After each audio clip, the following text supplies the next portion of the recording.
The pop star Rihanna has had 3 hit singles from her latest album, and this month she's going for a 4th. Man down, rum-pa-pa-pum, rum-pa-pa-pum, rum-pa-pa-pum. Man Down has Rihanna's name on it, but dozens of people and lots of money went into its making. Zoe Chase of NPR's Planet Money team wondered exactly how much it costs to put a song on the pop charts. The words hit factory used to mean an actual building where radio-ready pop songs got written. These days, hit factories still exist, but they're temporary. They're called writing camps. A record label hires the best and the brightest music writers in the country and drops them into the nicest recording studios in town for about 2 weeks.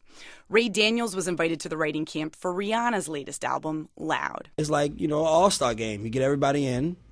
If you're going to have the best of the best, and we're going to make the best records. Here's who shows up at a writing camp. Songwriters with no music and producers toting music tracks with no words.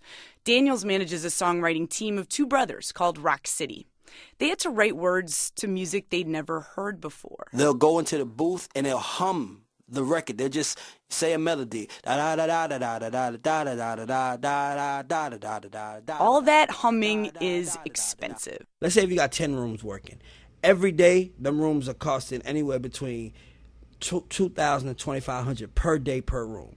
You got 10 rooms going, that's $25,000 per day. That's not including the hotel costs, the rental cars, and the nice dinners.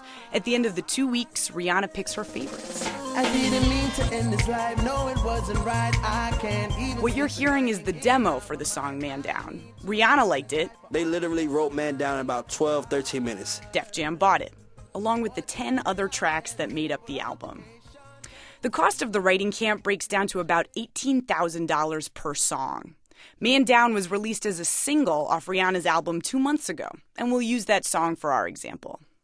The songwriter and the producer each got a fee for their services, $15,000 to the writer, $20,000 to the person who did the music.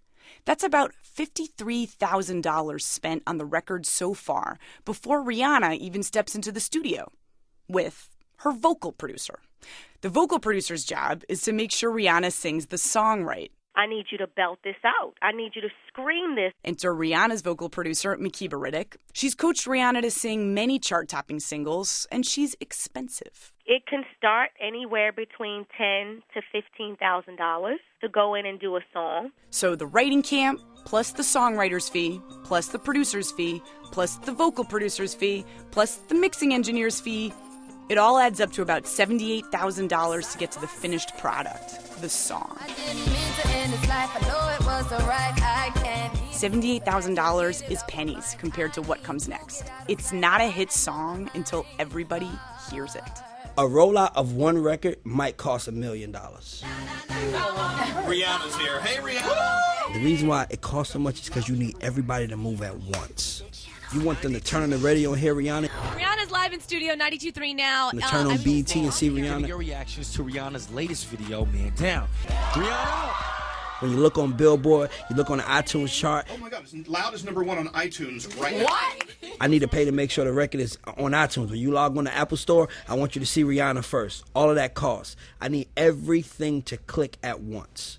That's what the money comes from. Daniels breaks down the expenses of what's called the record rollout into thirds. A third for marketing, a third for moving the artist around to different cities and countries, and a third for radio.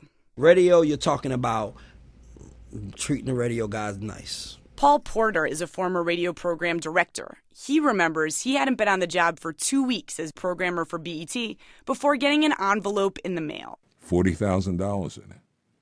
It was $100 bills, but I remember it vividly. I miss it. No. 2 other program directors I spoke to say they've never received cash. Their playlists are determined through market research on what their listeners want to hear. Ray Daniels says these days the relationship between the labels and radio is not so overt. It's more like a nice date versus prostitution. You want to get a girl, when you want her to be yours, what you got to do? Take on the restaurants that are expensive, buy her expensive gifts. You got to treat her nice. That don't mean you're paying for her. That means you're paying to show her that you're serious about her. I'm not going to call it payola, but I will say that.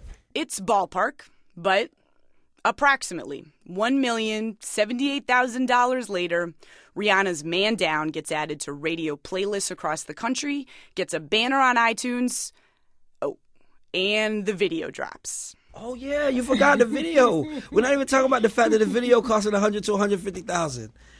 This is money. Like, we're talking about money and for something that might not work. Indeed, Man Down has not sold that well, and radio play has been minimal.